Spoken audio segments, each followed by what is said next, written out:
Trump's address to the nation is going to be starting here shortly. This is going to be giving commentary and analysis. Pretty crazy developments. We'll see how things unfold. A lot of people are concerned if this is going to be Trump's announcement for war. I think the chances of that are small. We can actually look, and I have the polls pulled up here. Polymarket right now is actually betting on this exact thing, and 74% on Polymarket are currently betting on no engagement in 2025, while 7% are betting on engagement for December 18th. And additionally, 6 or 7% around December 19th. There have already been analysts stating online that they don't believe that this is going to actually be a boots on the ground type of scenario. I think that would very much so be a last resort. It doesn't seem like it's strategic in any way whatsoever.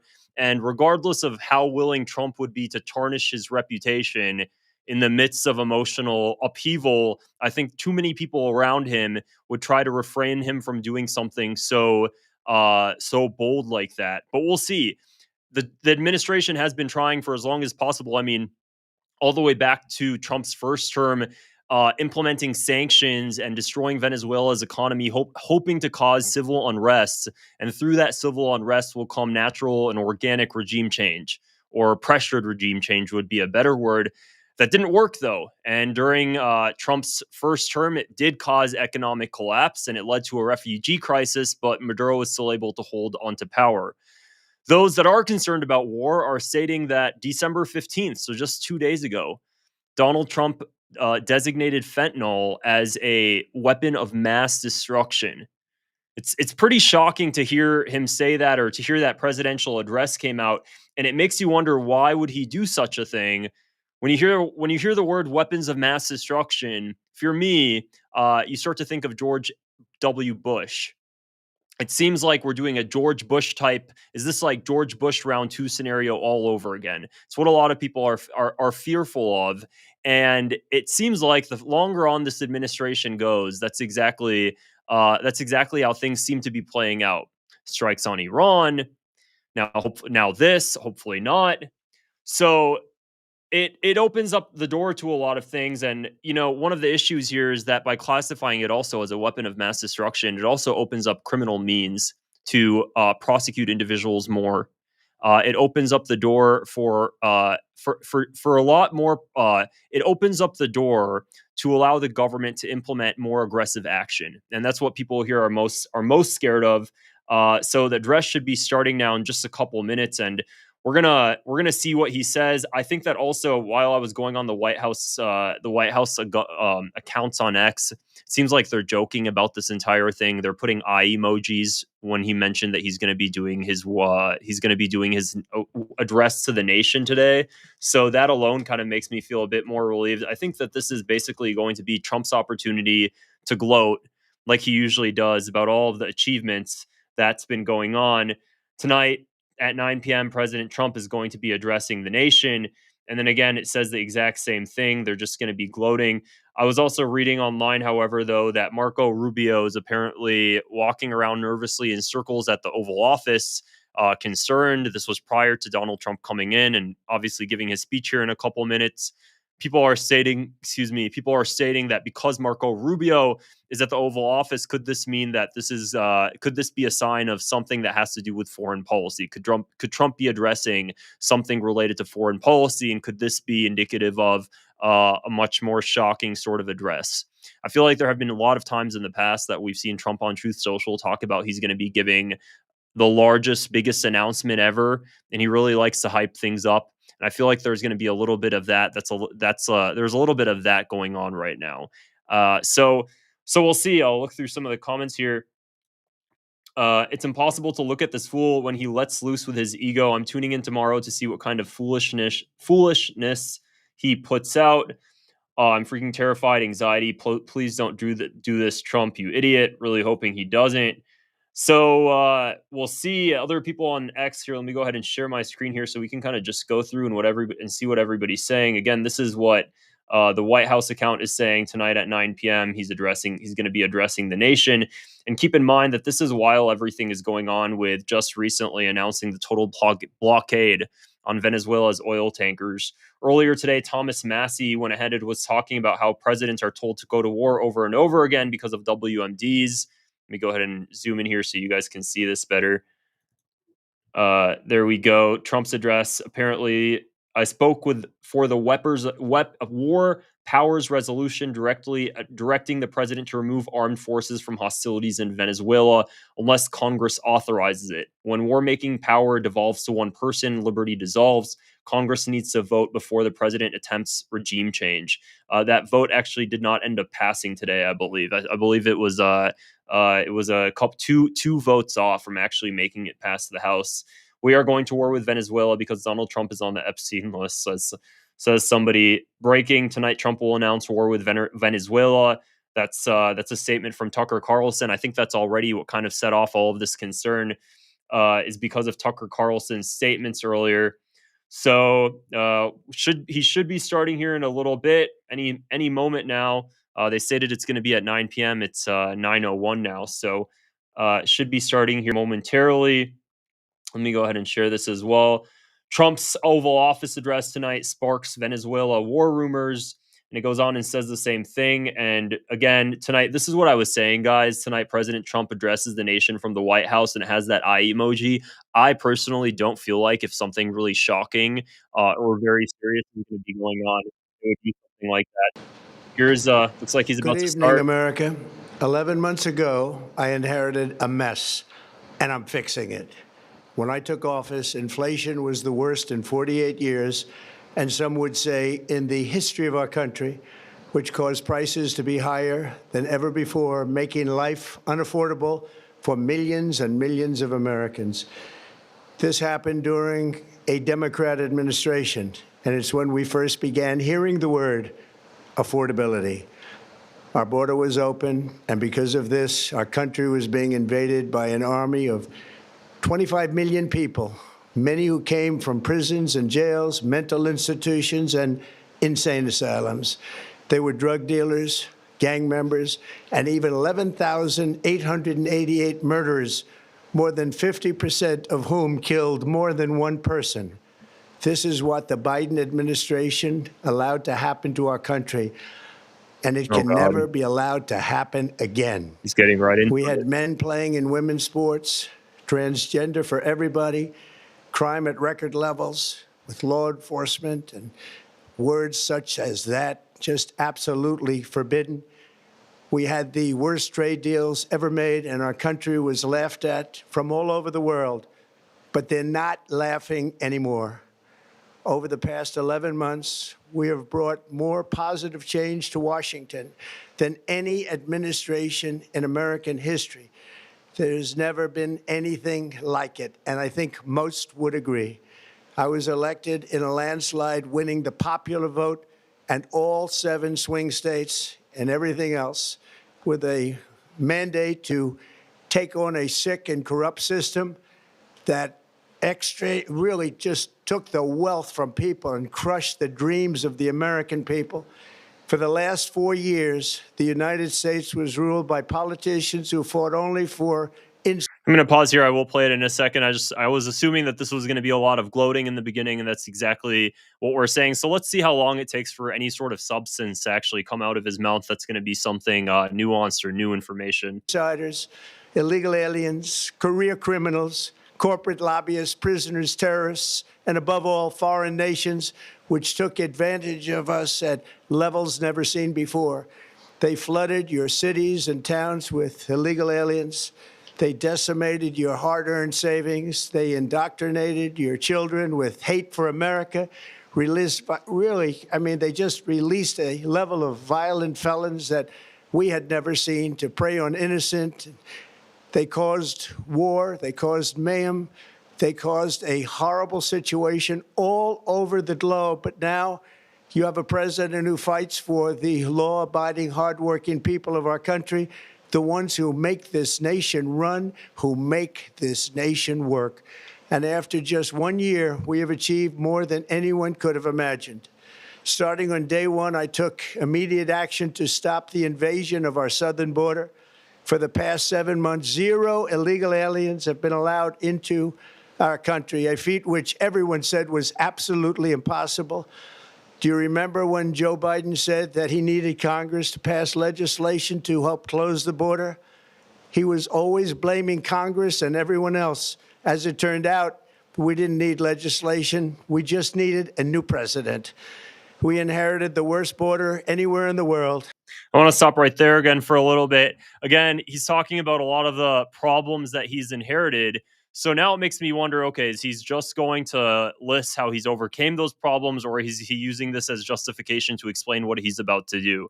I feel like there's a little bit of trying to justify by talking about all the problems that he's received. Let's keep listening.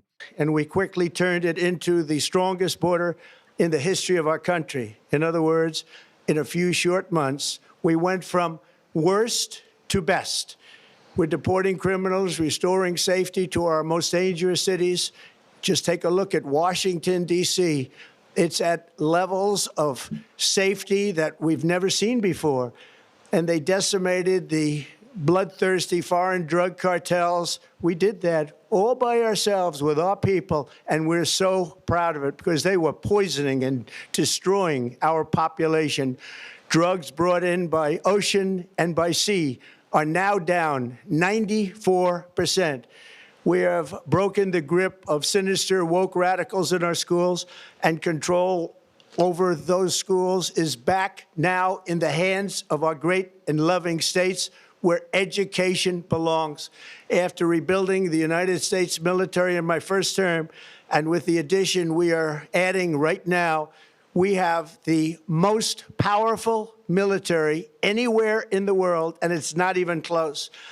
I've restored American strength, settled 8 wars in 10 months, destroyed the Iran nuclear threat, and ended the war in Gaza, bringing for the first time in 3,000 years peace to the Middle East, and secured the release of the hostages, peace in the Middle East, both living and dead. Here at home, we're bringing our economy back from the brink of ruin. The last administration and their allies in Congress looted our treasury for trillions of dollars, driving up prices and everything at levels never seen before.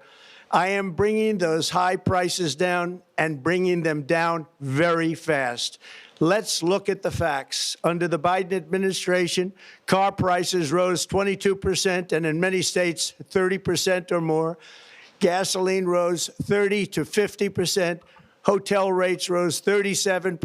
Airfares rose 31%. Now, under our leadership, they are all coming down and coming down fast. Democrat politicians also sent the cost of groceries soaring, but we are solving that too. The price of a Thanksgiving turkey was down 33% compared to the Biden last year. The price of eggs is down 82% since March, and everything else is falling rapidly. And it's not done yet, but boy, are we making progress. Nobody can believe what's going on. Here are just some of the efforts that we have underway. You will see in your wallets and bank accounts in the new year. Just want to stop again right there for just 15 seconds and show you guys U.S. home prices versus household income. Now, 2025, you'll see that U.S. home prices have risen, and the gap between U.S. home prices and household income are much larger now than they were the year prior. So that's just a little bit of fact checking there. And now we'll go back and listen to what he has to say.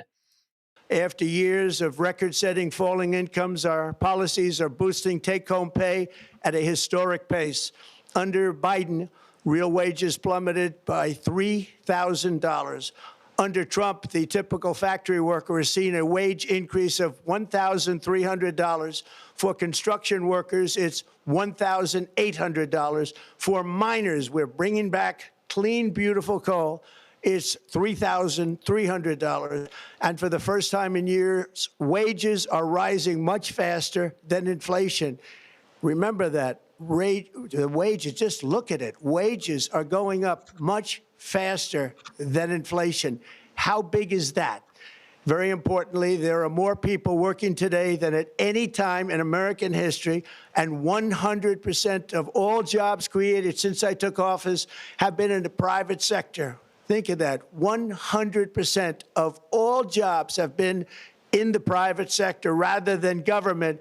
which is the only way to make a country powerful and great. This historic trend will continue. Already, I've secured a record-breaking $18 trillion of investment into the United States, which means jobs, wage increases, growth, factory openings, and far greater national security. Much of this success has been accomplished by tariffs. My favorite word, tariffs, which for many decades have been used successfully by other countries against us, but not anymore. Companies know that if they build in America, there are no tariffs, and that's why they're coming home to the USA in record numbers. They're building factories and plants at levels we haven't seen, AI, automobiles. We're doing what nobody thought was even possible, not even remotely possible. There has never, frankly, been anything like it.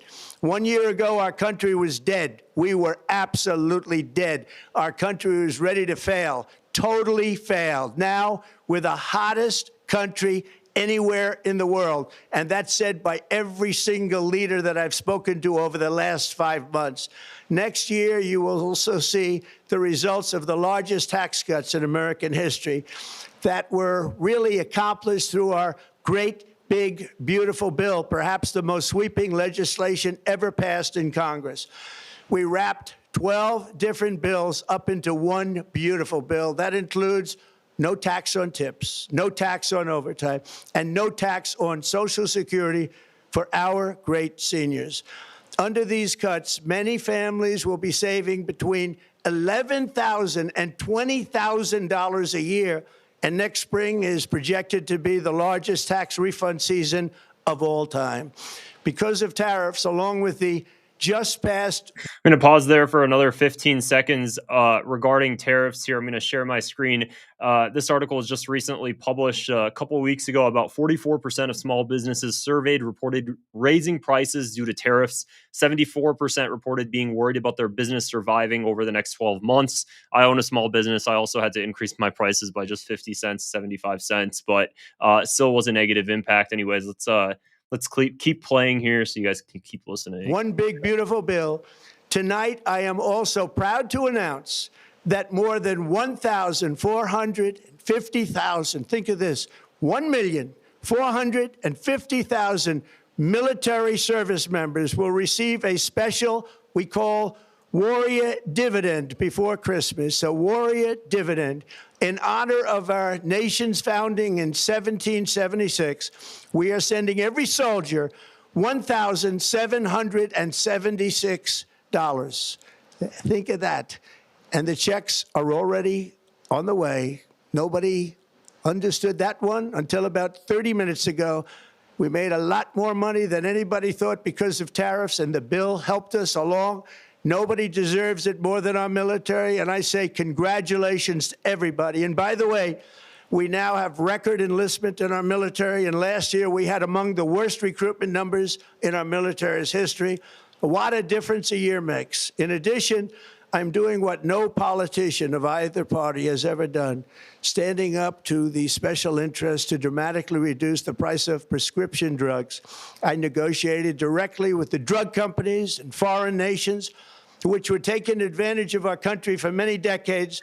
I want to stop here for another 15 seconds now and show you some updated Polymarket results. 82% of people on Polymarket are betting that there's going to be no engagement now in 2025 with war with Venezuela after Trump started speaking. That's went up. It was initially at 75% prior to his announcement. So people are feeling more confident that this is just going to be an entire episode of him gloating about his improvements prior to the new year. To slash prices on drugs and pharmaceuticals by as much as 400, 500, and even 600%. In other words, your drug costs will be plummeting downward. And I used the threat of tariffs to get foreign countries who would never have done it to pay the cost of this giant dollar reduction. They stopped ripping us off, and it began as of 4 days ago. There has never been anything like this in the history of our country. Drugs have only gone up, but now they'll be going down by numbers never conceived possible. It's called most favored nation, and no president has ever had the courage or ability to get this done until now. The first of these unprecedented price reductions will be available starting in January through a new website, trumprx.gov. And these big price cuts will greatly reduce the cost of health care. I'm also taking on the gigantic health insurance companies that have gotten rich on billions of dollars of money that should go directly to the people. The money should go to the people. That's you. So they can buy their own health insurance, which will give far better benefits at much lower cost. It will be far better health insurance. The current Unaffordable Care Act was created to make insurance companies rich. It was bad health care at much too high a cost. And you see that now in the steep increase in premiums being demanded by the Democrats, and they are demanding those increases, and it's their fault. It is not the Republicans' fault. It's the Democrats' fault. It's the Unaffordable Care Act, and everybody knew it. Again, I want the money to go directly to the people so you can buy your own health care. You'll get much better health care at a much lower price. The only losers will be insurance companies that have gotten rich and the Democrat Party, which is totally controlled by those same insurance companies. They will not be happy, but that's okay with me because you, the people, are finally going to be getting great health care at a lower cost. Another major focus is the cost of energy. For years, the radical left Democrats exploited the green energy scam as an excuse to funnel many billions of dollars into their own massive slush funds as their energy restrictions drastically drove up prices, and they drove them up at record levels. Electricity costs surged 30 to 100% under Biden, and the typical family lost $5,000 to $10,000 in higher energy costs. Think of that, $5,000 to $10,000 you lost. On day one, I declared a national energy emergency. Gasoline is now under $2.50 a gallon in much of the country. In some states, it, by the way, just hit $1.99 a gallon.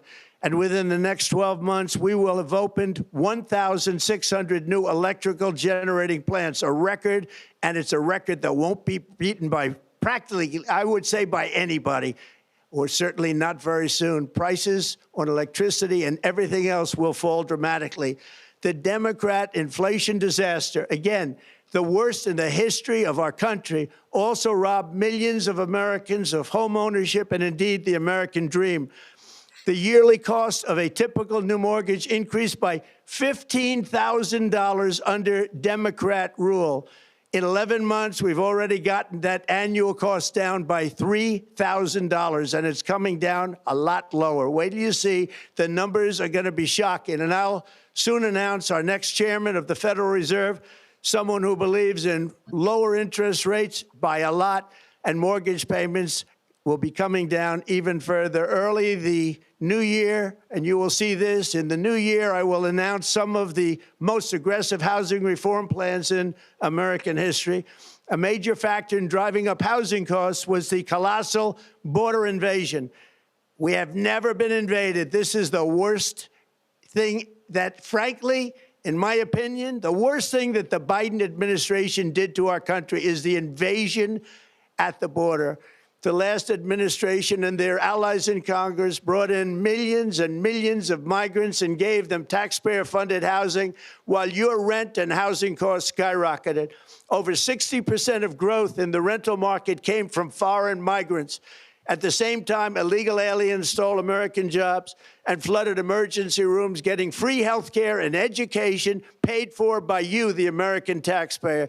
They also increased the cost of law enforcement by numbers so high that they are not even to be mentioned. For the first time in 50 years, we are now seeing reverse migration as migrants go back home, leaving more housing and more jobs for Americans.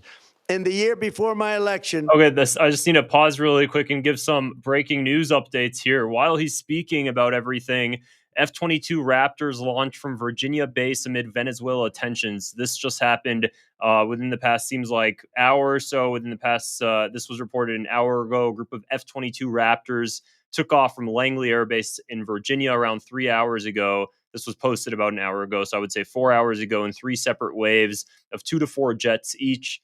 It seems like it's being reported by, it seems like there's a few thousand reports on this. Two EA-18G are airborne off Venezuela. Again, this could just be some military posturing and nothing crazy. Just thought I'd announce that because it seems like right now it's trending on X while he's speaking. It could also just be people trying to rile people up. So far, Trump's speech seems completely benign and just a lot of gloating. But anyways, just wanted to report that. Anyways, let's go back to the video here. Live. All net creation of jobs was going to foreign migrants. Since I took office, 100% of all net job creation has gone to American-born citizens, 100%.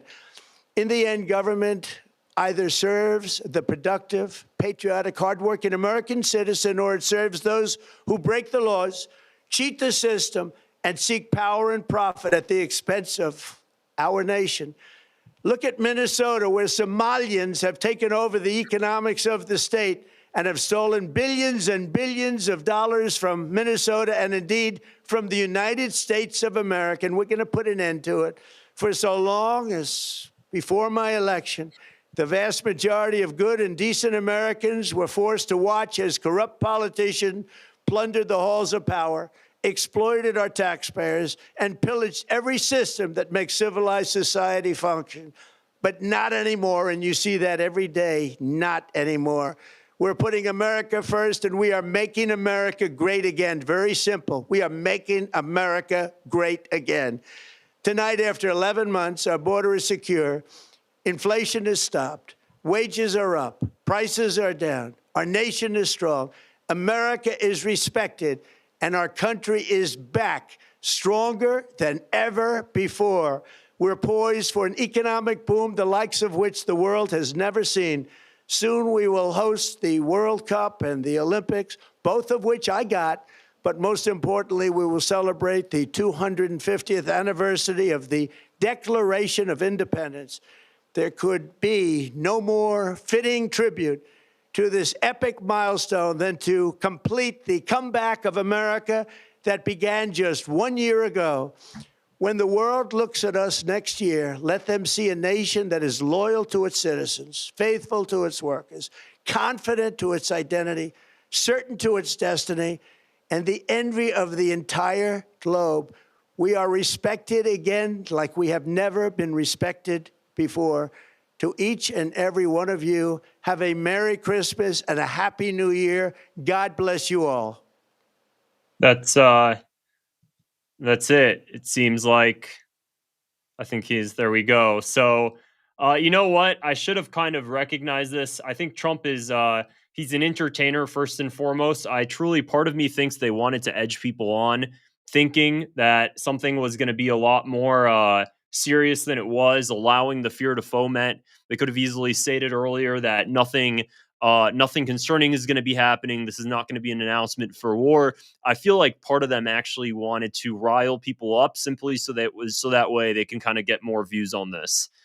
Because between me and you guys, I honestly think that this could have easily been something they would have posted, they would have had go live, but the level of media attention that they intentionally brought to this, I think, was now in an effort to simply make sure more eyes are on the screen while he gets to gloat and brag about everything that he achieved over the past year. So, I mean, luckily, hey, this is great. I don't want regime change in operation in Venezuela. I don't think U.S. military assets going in and taking out Maduro is going to be the best thing right now for the country. So this is honestly, I'd say that this is good. I think that a lot of people were concerned, rightly so. I think Trump actually kind of capitalized on that, knowing it would get him more eyes on the screen. So, I'd say that this is a good thing. I'm seeing here people write things like psychosis. Absolutely agree. I think there was a lot of psychosis going on just in paranoia. Make billionaires great again. Rip Washington D.C. Attack comes during a speech. What a scam artist. Did he suffer a psychosis? So overall, I'd say that this is a good thing. While I'm relieved he didn't commit us to another war, I agree. Definitely. Wait, that was nothing. Absolutely, Rebecca. It seemed like it was just a lot of him wanting to get eyes on the screen and brag and gloat about what he's been up to. But hey, I'd say that's a good thing, guys. I'd say that's a good thing. With that being said, Does that mean that we're out in the clear now and Venezuela is just going to go on and keep doing whatever it wants to do? Absolutely not. Absolutely not. There's a lot of big interests behind wanting to take him out. This is the thing that people really need to understand.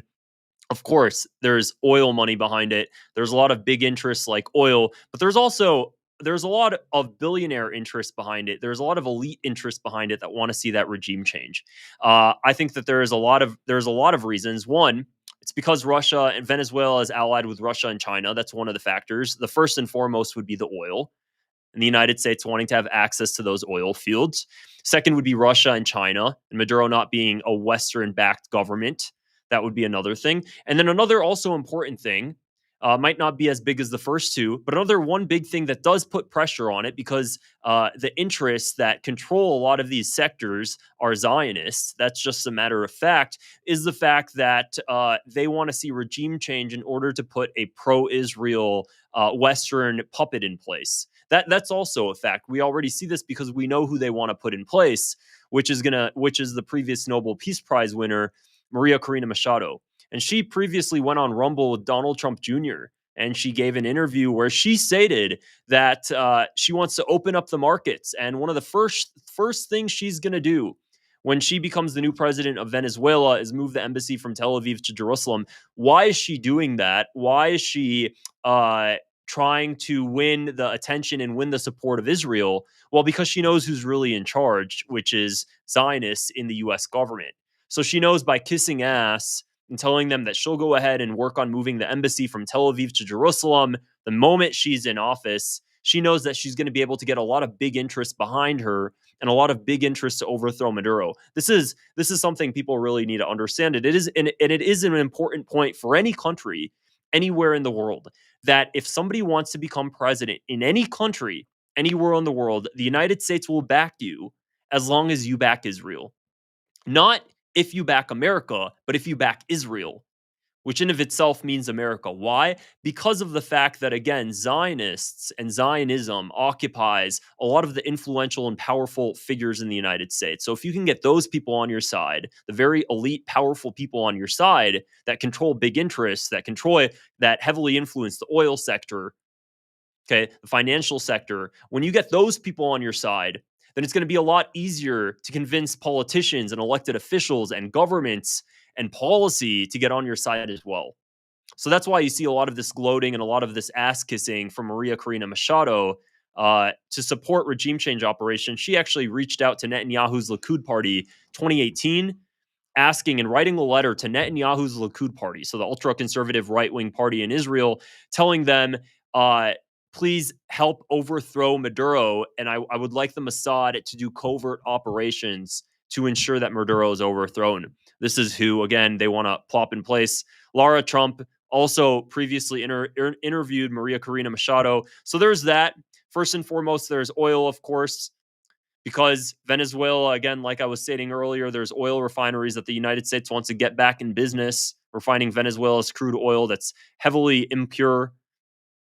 Okay, so there's a lot of big money behind this. And Trump was unsuccessful in having Maduro overthrown in his first term, caused an economic collapse, 8 million refugees. Do you think they're just going to stop?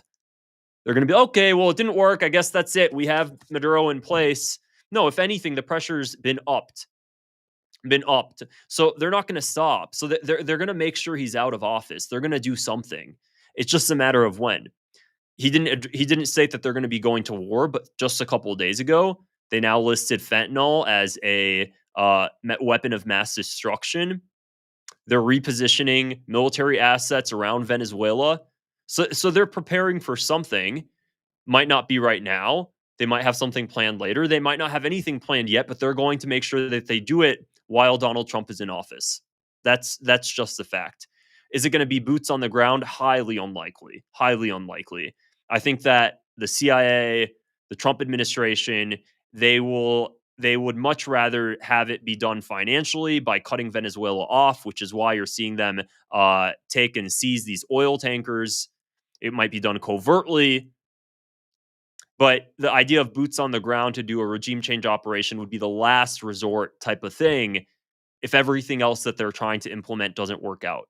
which is why exactly today the Trump administration talked about wanting to make sure to choke Venezuela off financially by seizing their oil tankers. Okay.